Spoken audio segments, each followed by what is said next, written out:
الصلاة وما ملكت أيمانكم التي نص الله عليها من بين سائر الصلوات، فقال حافظوا على الصلوات والصلاة حافظوا على الصلوات والصلاة الوسطى وقوموا لله قانتين. حي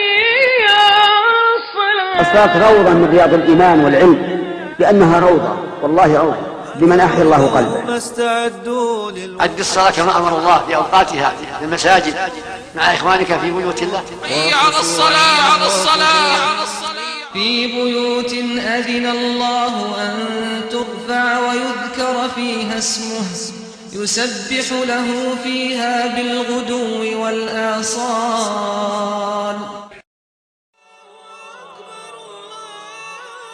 الحمد لله رب العالمين، والصلاة والسلام على خاتم النبيين وعلى آله وصحبه أجمعين. Dear Muslim brother and sister, Assalamu alaikum wa rahmatullahi wa barakatuh. We were commanded by our Prophet alayhi salatu wassalam to pray in the exact manner in which he prayed, as he directed us to do in the hadith narrated by Al-Bukhari, which means, "Pray as you have seen me pray." Many Muslims are unaware of the true description of the prayer of the Prophet ﷺ. This production was composed so you can hear and see for yourself the full and true description of the Prophet's prayer, and then adhere to his practice. To commence the prayer, stand up after having fulfilled all its preconditions, which are facing the direction of Kaaba, known as Al-Qibla, covering parts of the body which are mandatory to cover, known as Al-Awra, being in the state of ritual purity, being fully attentive in your heart and mind of the particular prayer which you intend to perform without uttering the intention. You should pray behind an object as high as a handspan, or directly behind a wall, a pillar, or any other similar object, as this was the proven practice of the Prophet ﷺ. This object is known as sutra. To start the prayer, you must say Allahu Akbar, which means Allah is the greatest. This phrase is known as Takbiratul Ihram. There is no other phrase which can replace this takbirah. This takbirah must be said while standing, because the Prophet ﷺ said what means, say the takbir while standing. If you are unable to pray while standing due to illness, for example, then you should do your best to pray in any other position which is physically possible. In any case, however, you must certainly say the takbirah.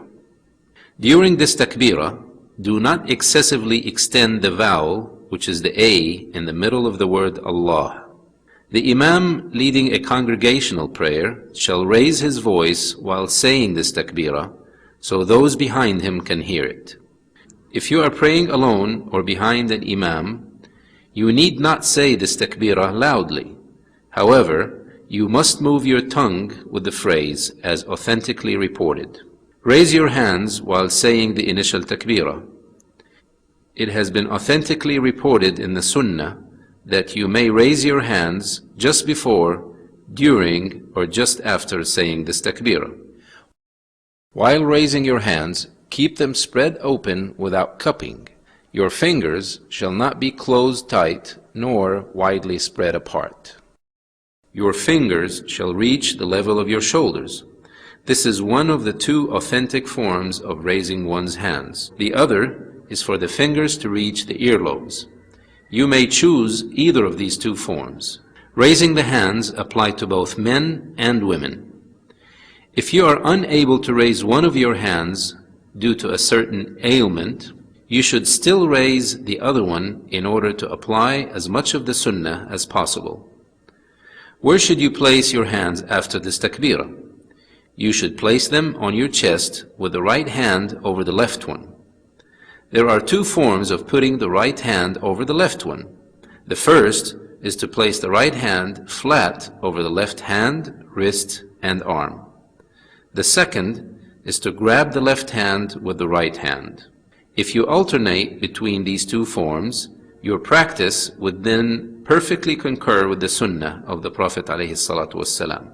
Place your hands on your chest and not on your navel, nor below it, nor above the chest. Some scholars state that you should place them between your breasts.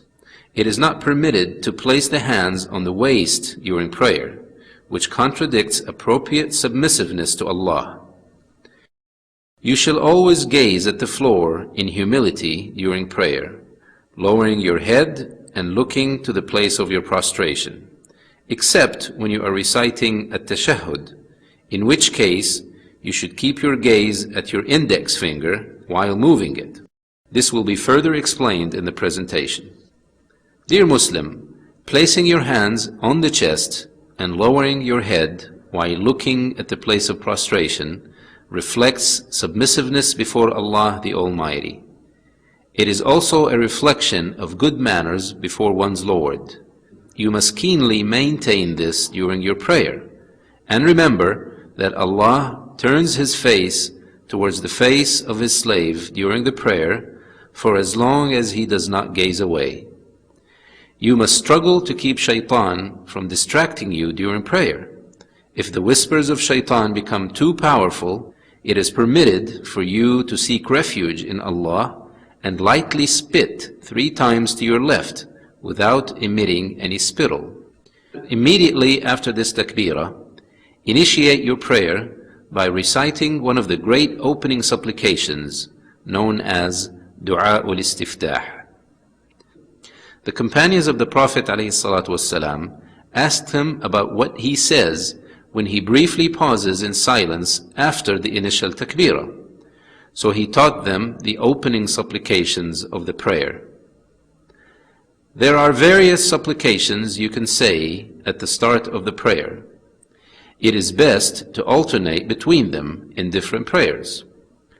Among the known opening supplications is saying, Subhanaka Allahumma wa bihamdik, wa tabaraka ismuk, wa ta'ala jadduk, wa la ilaha ghayruk.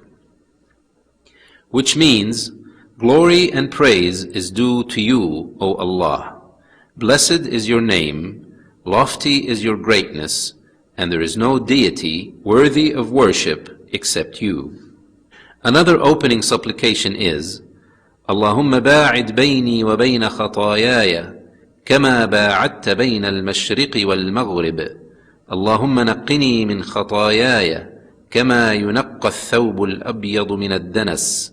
اللهم اغسلني من خطاياي بالماء والثلج والبرد. Which means, O Allah, distance me from my sins as you have distanced the east from the west. O Allah, cleanse me from my sins as a white garment is cleansed from filth. O Allah, wash my sins away with water, snow, and hail. There are other opening supplications which were reported to have been said by the Prophet ﷺ, especially during the optional night prayers, Qiyamul Layl.